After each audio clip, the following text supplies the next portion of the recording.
వారి కూతురు కంకి మండలం నుండి ఒక డాక్టర్ వృత్తికి ఎంటర్ కాబోతున్నారు. అందులోపల ప్రభుత్వ కళాశాల యందు రావడము చాలా గ్రేట్. ఈ మారుమూల ప్రాంతాల లోపల కూడా విద్యా కుసుమాలు ఉన్నాయని చెప్పేసి వాళ్ళు కూడా నిరూపించినారు.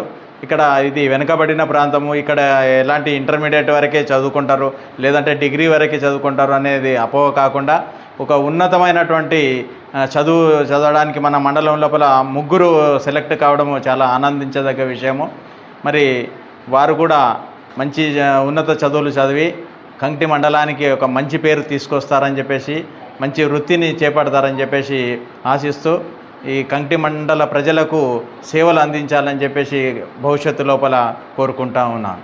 ధన్యవాదం. చాలా కష్టజీవి, చిన్నటి నుంచి చాలా కష్టపడుతూ ఒక విలేకరు వృత్తిని నమ్ముకుని చాలా మంచిగా ఆయన పిల్లలకు చదువు నేర్పి ఈరోజు ఆ చదువు నేర్పినట్టుగా ఆ అమ్మాయి అఖిలారెడ్డి ఒక ఎంబీబీఎస్ సీటు కొట్టడం చాలా గర్వకారణంగా ఉంది. కంకికే కాదు, మా కంకి మండలానికి చాలా గర్వకారణము. ఎందుకంటే ఆమె ఇక్కడ స్టార్టింగ్ ఇక్కడ చదువుకొని ఒక జనరల్ కేటగిరీలో ఉండి కూడా ఆమె ఒక ఎంబీబీఎస్ సీటు సాధించడము ఈ రోజుల్లో నిజంగా చాలా సంతోషించదగ్గ విషయము.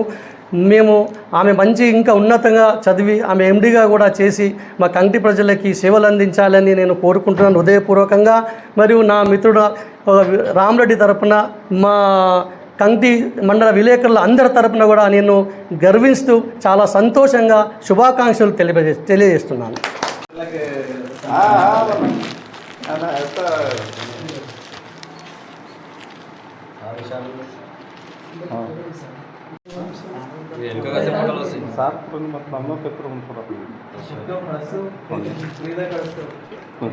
సూపర్.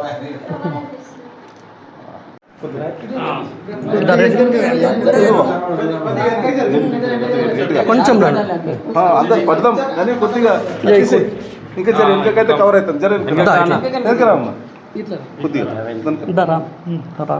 Sir Ramesh sir జాగండి.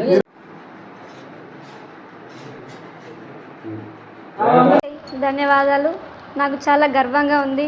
మా అమ్మ నాన్న ఆశని నెరవేర్చినందుకు చాలా సంతోషంగా ఉంది. ధన్యవాదాలు.